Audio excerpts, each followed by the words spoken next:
Hello student, welcome to excellent education. आज हम इस वीडियो के अंदर क्लास 9 का चैप्टर नंबर 7 जो बायोलॉजी से है, चैप्टर नंबर 7 का नाम है डाइवर्सिटी इन लिविंग ऑर्गेनिजम्स। उसका इंट्रोडक्शन पार्ट देखेंगे। तो सबसे पहले तो आप इस चैप्टर के अंदर इंट्रोडक्शन समझना बहुत ज़रूरी है कि diversity in living organisms, diversity को समझना है लिविंग ऑर्गेनिज्म में। तो आपको पता है कि लिविंग ऑर्गेनिजम्स दुनिया के अंदर कितने सारे हैं। ओके, तो मोर देन 20 लैक्स लिविंग ऑर्गेनिजम्स है।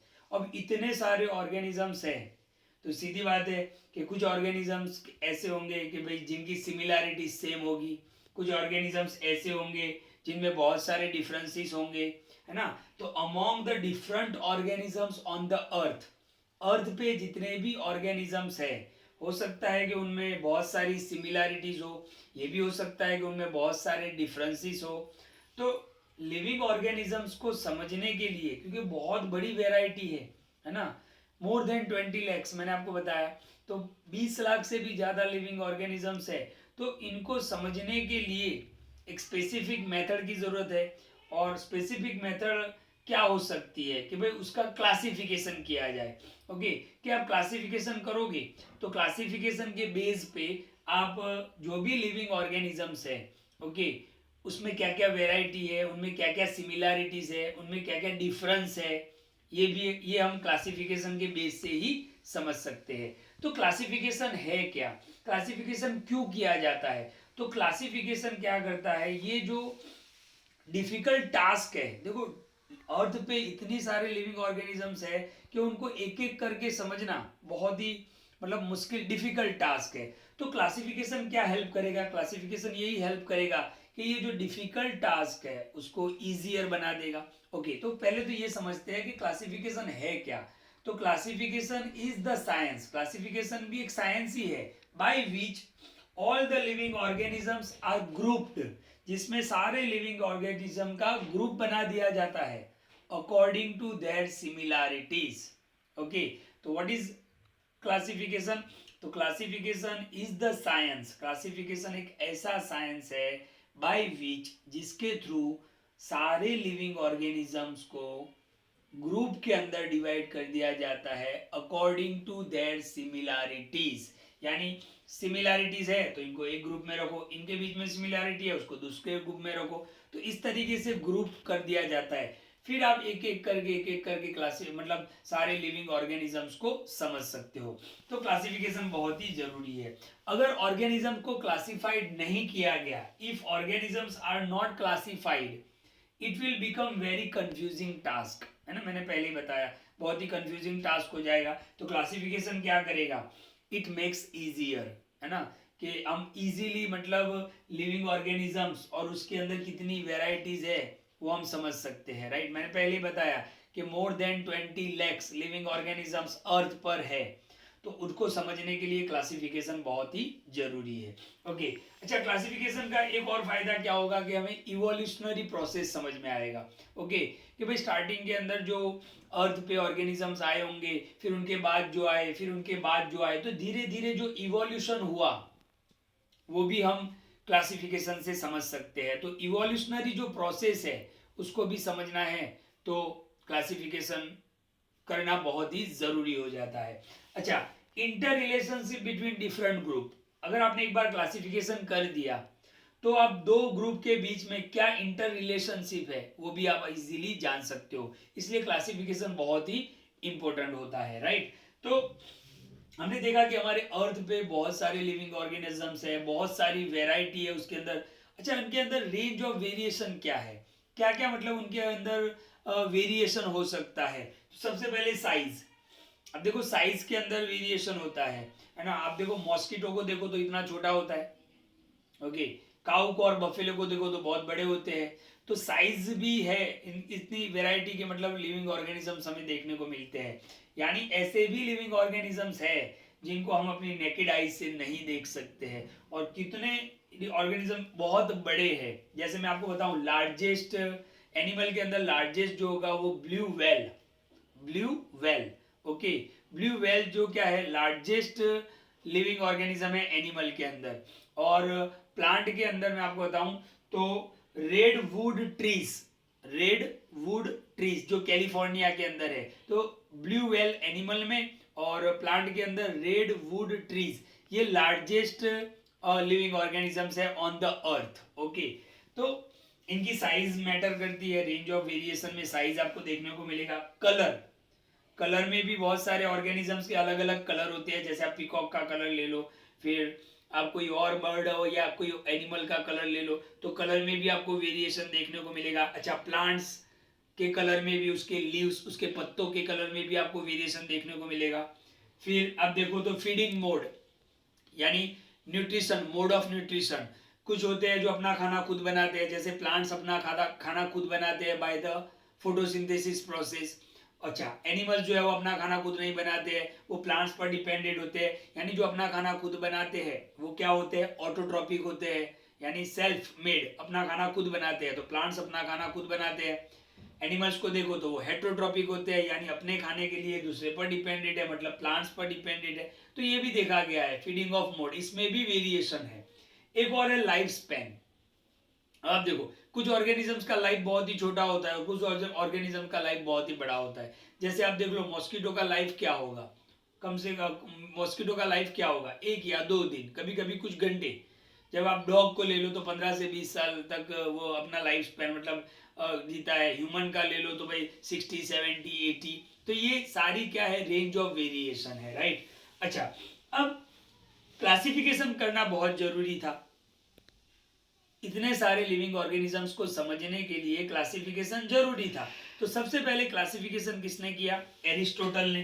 किसने किया, एरिस्टोटल ने। एरिस्टोटल ने लिविंग ऑर्गेनिजम्स को 3 कैटेगरी में डिवाइड कर दिया। ओके, और एरिस्टोटल ने लिविंग ऑर्गेनिजम्स को 3 कैटेगरी में डिवाइड कर दिया। कौन से, वो ऑर्गेनिजम्स जो लैंड पर रहते हैं, जमीन पर रहते हैं, वो ऑर्गेनिजम्स जो वाटर में रहते हैं, पानी में रहते हैं, और वो ऑर्गेनिजम्स जो इन एयर, जो एयर में रहते हैं। तो ये सबसे पहला क्लासिफिकेशन था एरिस्टोटल का। लेकिन इसमें प्रॉब्लम क्या हुआ, इसमें प्रॉब्लम ये हुआ कि कुछ ऑर्गेनिजम्स ऐसे थे, जैसे वो पानी में भी रहते थे, जमीन पर भी रहते थे। जैसे मैं आपको एग्जांपल दूं, क्रोकोडाइल है ना, क्रोकोडाइल पानी में भी रह सकता है, जमीन ऑन द लैंड भी रह सकता है। तो इसमें कंफ्यूजन होने लगा। तो हाँ, इतना बोल सकते हैं हम कि एरिस्टोटल का जो क्लासिफिकेशन था वो सबसे पहला था, लेकिन ये इतना क्लासिफिकेशन नहीं चला। ओके, बट फर्स्ट क्लासिफिकेशन कि भाई ऑर्गेनिज्म जो पानी में रहते हैं, ऑर्गेनिज्म जो जमीन पे रहते हैं, ऑर्गेनिज्म जो एयर में रहते हैं, तो वो पहला क्लासिफिकेशन था। तो first classification was made by Aristotle. लेकिन ये कंफ्यूजिंग था, मैंने आपको बताया। ओके, इसके बाद एक मॉडर्न मेथड आया क्लासिफिकेशन का, जिसमें क्या देखा गया, मॉडर्न मेथड ऑफ क्लासिफिकेशन। तो उसमें ये देखा गया कि सेल डिजाइन देखा गया, ऑर्गेनिजम्स का क्या देखा गया, सेल डिजाइन। आपको याद होगा चैप्टर नंबर 5 हमने पढ़ा है पूरा, the fundamental unit of life. अगर आप भूल गए हो तो सारे वीडियो आप एक्सीलेंट एजुकेशन यूट्यूब चैनल पर भी जाकर देख सकते हो। तो सेल डिजाइन को देखा गया। अब सेल डिजाइन में क्या देखा गया, भाई वो प्रोकैरियोटिक है या यूकैरियोटिक है। अच्छा, ये प्रोकैरियोटिक किसको बोलेंगे, जिनके अंदर न्यूक्लियस वेल डिफाइंड नहीं होता है, और यूकैरियोटिक किसको बोलेंगे, जिसके अंदर न्यूक्लियस वेल डिफाइंड हो गया होता है। तो ये सेल डिजाइन को देखा गया। नंबर 2, बॉडी डिजाइन को देखा गया कि भाई वो यूनिसेल्युलर है या मल्टी सेल्युलर है। यूनिसेल्युलर का मतलब क्या होता है, जिनकी पूरी बॉडी के अंदर एक ही सेल होता है। मल्टी सेल्युलर क्या होता है कि भाई एक से ज्यादा, मल्टी बहुत ज्यादा सेल्स होते हैं। तो ये भी देखा गया मॉडर्न क्लासिफिकेशन के अंदर। तीसरा क्या देखा गया, न्यूट्रिशन।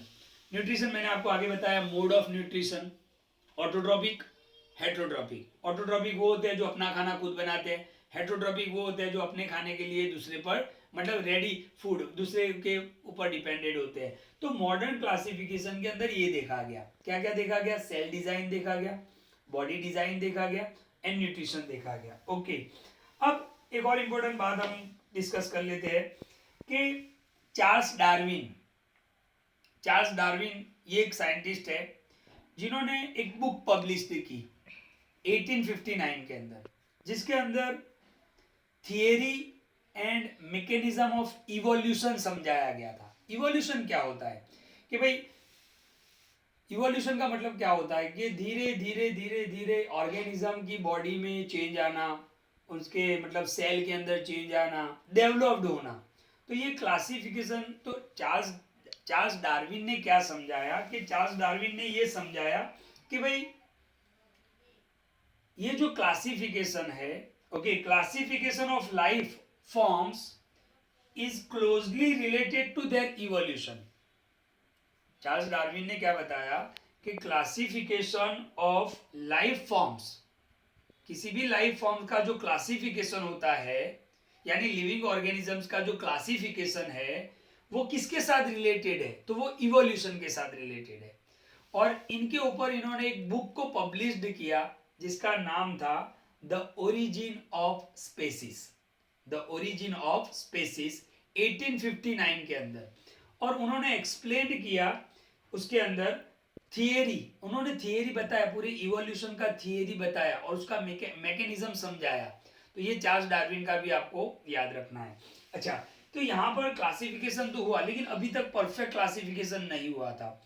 नेक्स्ट वीडियो में हम देखेंगे कि भाई कौन से साइंटिस्ट आए जिन्होंने क्लासिफिकेशन किया, और आज की डेट में वो क्लासिफिकेशन चल रहा है, किसको समझने के लिए, लिविंग ऑर्गेनिजम्स की वेराइटी और डाइवर्सिटी को समझने के लिए। अच्छा, एक और बात बता दूं, पूरी अर्थ के ये आप समझोगे पूरे अर्थ पे कितने सारे लिविंग ऑर्गेनिजम्स हैं, लेकिन मेगा डाइवर्सिटी कहां पर है, तो मैं आपको बताऊं, अर्थ का जो रीजन है ट्रॉपिकल रीजन, ओके, अर्थ का जो ट्रॉपिकल रीजन है, Tropic of Cancer and Tropic of Capricorn के बीच का जो एरिया है, Tropic of Cancer and Tropic of Capricorn, उसके बीच का जो एरिया है पूरे अर्थ का, जिसको हम ट्रॉपिक रीजन बोलते हैं, जो बहुत ही वार्म है, ह्यूमिड है, वहां पर मेगा डाइवर्सिटी देखी गई है। मतलब बहुत सारे प्लांट्स और एनिमल्स के अंदर जो डाइवर्सिटी है, मतलब बहुत सारे प्लांट्स और एनिमल्स की जो वेराइटी है वो इस एरिया में देखी गई है। कौन सी, ट्रॉपिक ऑफ कैंसर और ट्रॉपिक ऑफ कैप्रिकॉन, उसके बीच की जो एरिया है उसको बोला गया है मेगा डाइवर्सिटी एरिया, ओके, जिनमें प्लांट्स और एनिमल्स की बहुत ज्यादा, मतलब पूरे अर्थ पे जितनी वेराइटी है उसकी मैक्सिमम वेराइटी इस एरिया में देखी गई है। कौन से एरिया में, ट्रॉपिक ऑफ कैंसर और ट्रॉपिक ऑफ कैप्रिकॉन के बीच का एरिया, जिसको हम ट्रॉपिकल रीजन बोलते हैं, जो वार्म होता है, ह्यूमिड है, ये अर्थ का ये एरिया है जहां पर मेगा डाइवर्सिटी को देखा गया है। नेक्स्ट वीडियो के अंदर हम देखेंगे कि भाई कौन से और साइंटिस्ट आए, कौन से और मतलब जो साइंटिस्टों ने अपना रोल प्ले किया क्लासिफिकेशन के लिए, लिविंग ऑर्गेनिजम्स को समझने के लिए। तो ये इस वीडियो को बिल्कुल ध्यान से देखें, नेक्स्ट वीडियो में हम इस चैप्टर को थोड़ा और आगे ले जाएंगे।